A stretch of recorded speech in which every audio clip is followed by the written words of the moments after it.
사랑하는 아이들에게 읽어주는 책 다둥이 책아빠. 오늘은 책아빠 129일차고요 오늘 읽어드릴 책은 파란 부채 빨간 부채. 어떤 내용일까요? 다같이 보러 갈게요. 옛날 박시성을 가진 영감과 홍시성을 가진 영감이 한 마을에 살았어요. 박영감은 가난하지만 마음씨가 아주 착했어요. 내겐 작은 밭이라도 있으니 다행이야. 하지만 홍영감은 부자면서도 욕심이 많고 심술부렸어요. 이것도 내꺼, 저것도 내꺼, 모두 다 내꺼야. 어느 해 그 마을에 흉년이 들었어요. 박영감 집에는 먹을 거라고 하나도 없었죠. 그래서 생각 끝에 홍영감 집을 찾아갔어요. 여보게 홍씨, 보리쌀이 있으면 좀 꺼주게나. 내 얼른 갚을게. 그러게나. 어찌된 일인지 홍영감은 선선히 보리쌀 한 가마니를 꺼주었어요. 그런데 집에 가지고 가보니 반 이상이 등교에 모래까지 섞여 있었어요. 그나마 그걸로 끼니를 간신히 해결한 박영감은 다음에 보리쌀 한 가마니를 들고 홍영감 집에 갔죠. 왜 한 가마니만 가져와? 이자까지 두 가마니를 갚아야지. 홍영감의 말에 박영감은 기가 막혔어요. 게다가 박영감은 그만큼의 보리쌀도 없었죠. 박영감은 할 수 없이 날마다 나무를 한 집씩 해주기로 약속했어요. 그러던 어느 날 웬 노인이 박영감 집에 찾아왔어요. 하룻밤만 재워주시겠습니까? 저 대궐 같은 집에 갔더니 방이 없다고 쫓아내지 뭡니까? 홍영감은 방도 많으면서 노인을 쫓아냈던 거예요. 누추하지만 안으로 들어오세요. 박영감은 노인에게 따뜻한 밥도 대접하고 이부자리도 편하게 봐주었어요. 다음날 아침에 일어나 보니 노인은 사라지고 없었어요. 부채 2개만이 방바닥에 놓여 있었죠. 할 수 없군. 노인이 다시 올 때까지 내가 좀 써야지. 박영감은 그날 나무하러 가면서 부채를 가지고 갔어요. 아휴, 더워. 박영감은 나무 그늘에 앉아 빨간 부채를 설렁설렁 붙였어요. 그런데 갑자기 코가 길어지지 뭐예요. 이게 뭐야? 내 코가 왜 이렇게 됐지? 박영감은 얼른 파란 부채를 다시 설렁설렁 붙였어요. 그랬더니 코가 작아지면서 원래의 코로 돌아왔어요. 세상에나, 부채가 요술을 부리나 보다. 박영감은 나무를 한 짐에서 홍영감에게 갔어요. 부채를 본 홍영감은 탐이 나서 꼬치꼬치 캐물었죠. 박영감의 이야기를 들은 홍영감은 얼카니 했어요. 내 땅을 줄 테니 이 부채를 나에게 주게. 안 돼. 이건 주인이 따로 있어. 내가 이 집과 재산을 전부 주겠다니까. 박영감은 홍영감의 고집에 어쩔 수 없이 부채를 내주었어요. 빨간 부채로 몰래 코를 들린다. 파란 부채로 다시 고쳐주는 거야. 그런 사람들이 돈을 싸들고 오겠지? 홍영감은 음흉하게 웃으며 설렁설렁 부채질을 했어요. 빨간 부채바람에 코는 자꾸자꾸 길어졌어요. 마침내 홍영감의 코가 하늘을 뚫고 올라갔어요. 여봐라, 저게 뭔데 마당을 뚫고 올라오느냐? 괘씸한지고 당장 묶어라. 옥황상제의 명령에 신하들이 달려들어 홍영감의 코를 나무에 묶었어요.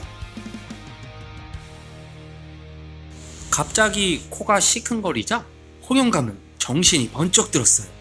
아이쿠, 내 코가 지붕을 뚫고 올라갔네. 홍영감은 파란 부채를 마구마구 붙였어요. 하지만 코가 나무에 묶여있는 바람에 홍영감의 몸이 하늘로 둥둥 떠올랐죠. 아이, 이게 뭐야? 아이고, 사람 살려. 옥황상제가 그걸 보고 말했어요. 이제 됐다. 그만 풀어 줄어라. 그 바람에 허공에서 버둥거리던 욕심쟁이 홍영감은 깊은 숲속에 떨어지고 말았답니다. 친구들, 배려하지 않고 도와주지 않고 욕심쟁이가 된다면 꼭 화를 당하고 말 거예요. 서로 도우면서 배려하면서 사는 친구들이 돼요. 오늘의 두 번째 이야기는 미련한 소금 장수 아들.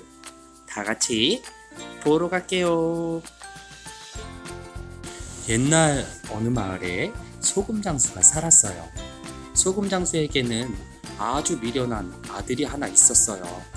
어느 날 소금 장수는 아들을 불러놓고 말했어요.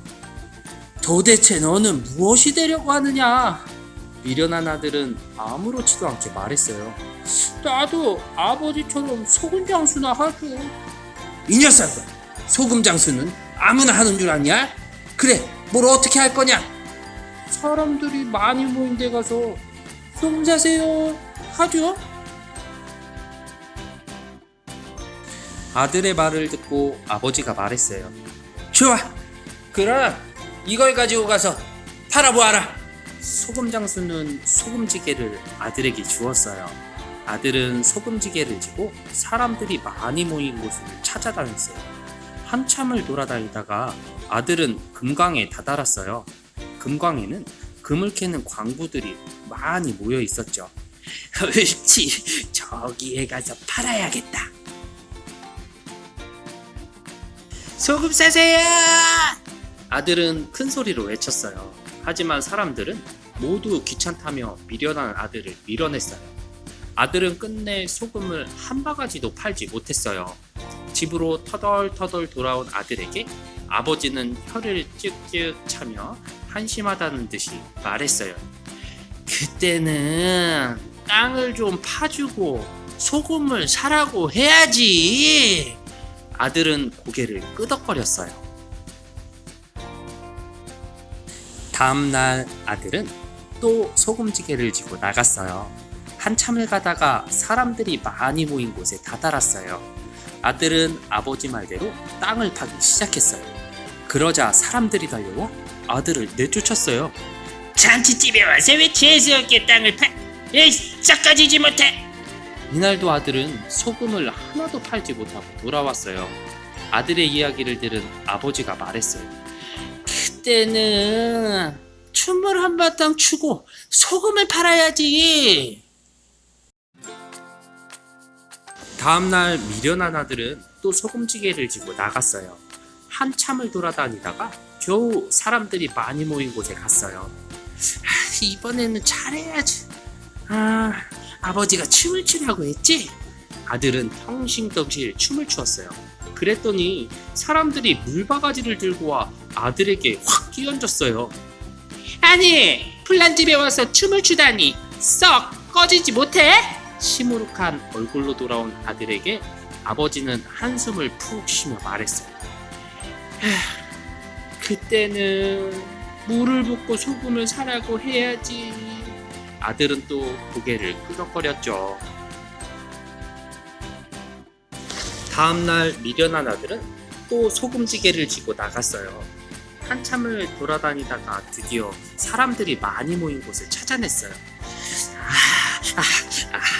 저곳에 가서는 잘해야지. 아들은 가자마자 물부터 한 바가지를 획 뿌렸어요.